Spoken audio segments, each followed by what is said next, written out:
In class, we had talked about a number of American artists who had wound up in Europe around 1910. Stanton McDonald Wright is in Paris and very close to the Orphists and other members of those offshoot Cubist groups that were part of the Golden Mean group.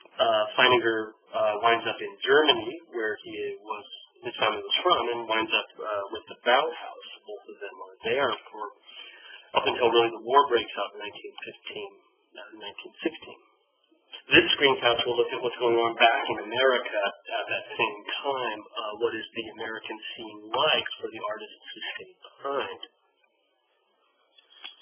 Robert Henry, Robert Henry is one of the primary artists at the turn of the century in America.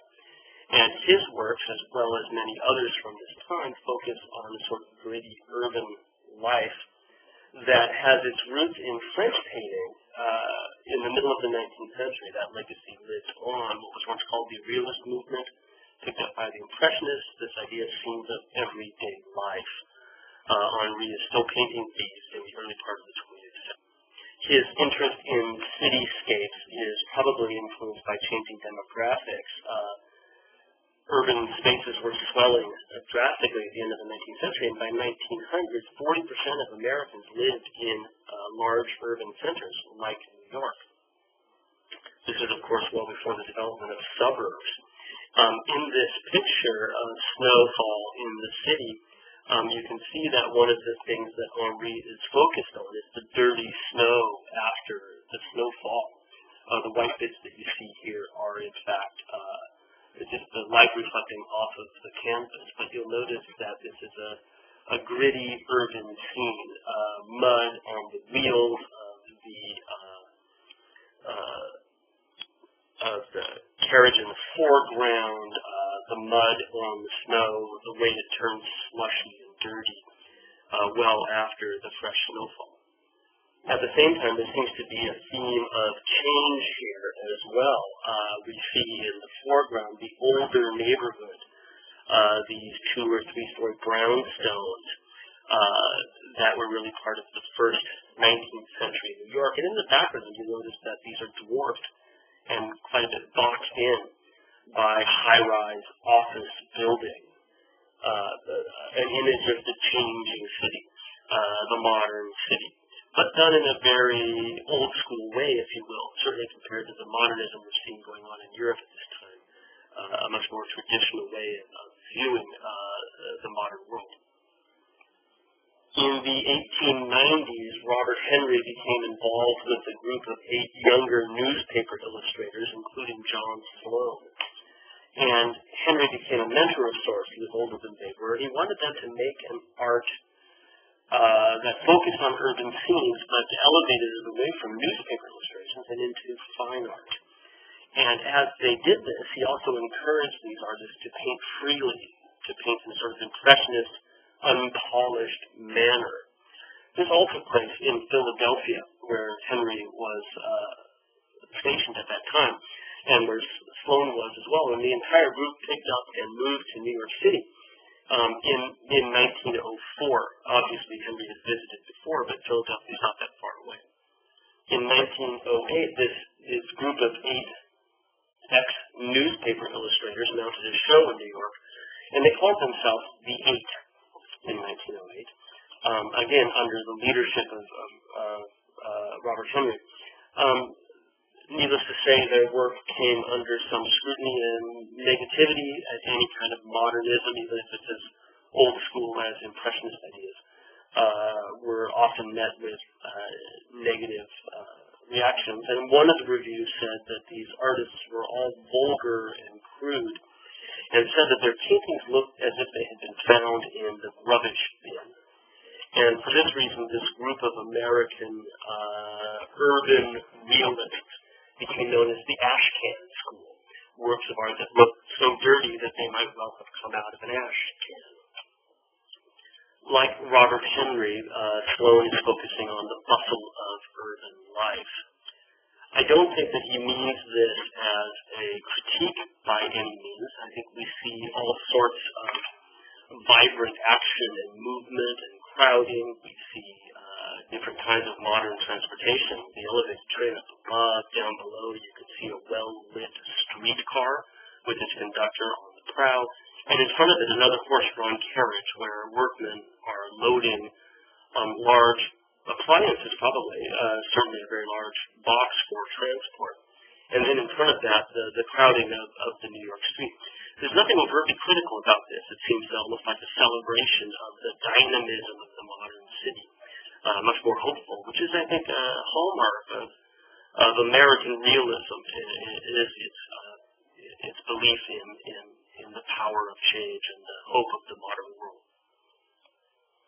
One other artist who's often associated with the Ashcan school is George Bellows. And the reason he's associated with that group is he had studied under Robert Henry in New York, but he was never formally part of the Eight or part of the Ashcan school. He's just dealing in many of the same themes at the same time. As you can see, it's another gritty urban view that focuses on industrial progress. What we have is a tenement building, what was once part of series of them, row houses that were stacked next to each other like dominoes, and have all but this one been torn down. And the reason they've been torn down, you can see in the upper right corner of the picture. Namely, there's a new bridge that had been put in. We can identify that bridge. It's the Queensboro Bridge in Midtown Manhattan, which had only recently been opened. In fact, it opened to the public the same year this was painted in 1909. And you can see the huge bridge abutment there and the roadway, the bridge over the top of this tenement, utterly dwarfing what was once a very large building, right? A five-story structure, six-story structure down below. And I think on a certain level, one of the things that Bellows is looking at is how modern technology is building things that are far beyond anything that had been built before. The sort of wonders of the modern world. It might also be argued that he's trying to show us how industry drives out old traditions. And in fact, that idea of progress, of industry, is picked up in the background, where you'll notice that we have two straggly trees just beyond the fence that encloses that tenement building. And then directly behind it, the mast of three masts of a ship. And certainly, that's the raw material the dark trees are, and the what's built from those raw materials behind it. And so certainly this, I think, adds to this ongoing theme of industry and progress. But the bigger question is whether or not the things that have been pushed aside, if you will, the old traditions, are really all that good and all that worth hanging on to. There certainly seems to be a lot of squalor and poverty down here, as if the bridge itself is simply, stepping over the top of this and ignoring it entirely. This is, in fact, the path that's been left behind. I also wanted to show you this detail right next to those trees to talk about Bellows' brushwork, the way he handles paint, which is really quite modernist. You can see he's putting on some of it with a palette knife, really scrubby. And if you remember, Robert Henry had told all of his pupils, and Bellows was one of his pupils, had told them all that they should paint in a free and unpolished manner. And Bellows certainly seems to be taking that to heart. While a great number of painters were doing realist scenes that continued 19th century traditions, there were some American artists that were embracing European modernism. Max Weber is one of them. He had gone to Paris in 1905, stayed there until 1908, 3 very crucial years, and it's just at the time that Picasso and Braque are beginning to develop Cubism, where they're still making those overly green and brown works that we saw before. Weber seems to pick up on these and bring that style back to America. So you can see it's very Cubist, but at the same time, I think, like Bellows, like Sloan, he's celebrating the dynamism of New York City, trying to capture that sense of the noise, the vibrance, the movement, all the things that make New York, New York. Another artist who goes back to Europe and stays even longer is Marsden Hartley. He moved to Paris in 1912, and from there he moved to Berlin, where he stayed. In fact, he stayed in Berlin all the way until 1915 when he had to come back because of the war. And does a series of very abstract works there. They still have some collage elements. It looks as if they have been put together by various found elements, quite like synthetic cubism, but everything is painted here.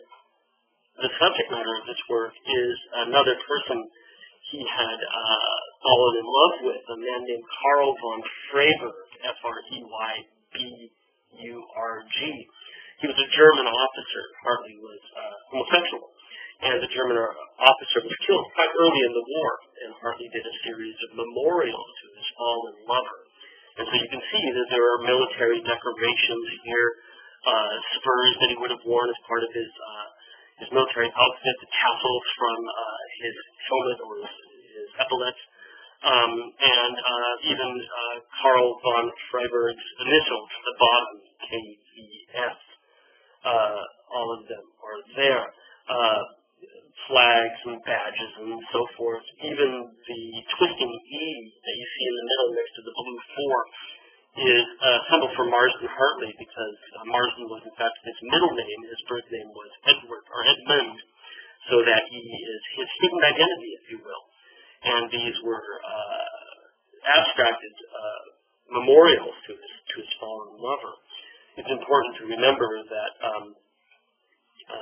being homosexual in Germany was still illegal in 1914, 1915, and doctors around the country were still condemning it as being morally repugnant and deviant. And so Hartley and von Freyberg had to have been entirely closeted about this, and that might be part of his abstraction. So he finally returns in 1915, 1916 as America enters into the war. But as we see with both Weber and Hartley, some American artists are indeed embracing European-style modernism and bringing those ideas back to America. Finally, to wrap up, these artists who come back to America bringing modernist ideas with them gravitate toward Alfred Stieglitz.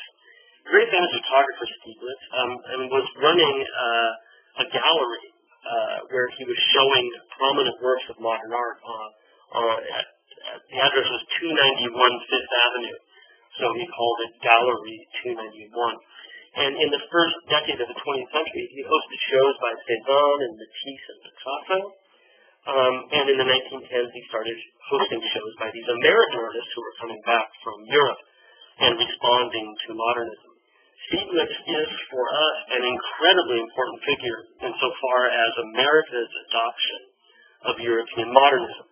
He is instrumental in helping to spread the fame of these artists who had gone and been influenced by this work, as well as the artists in Europe whose works they were responding to.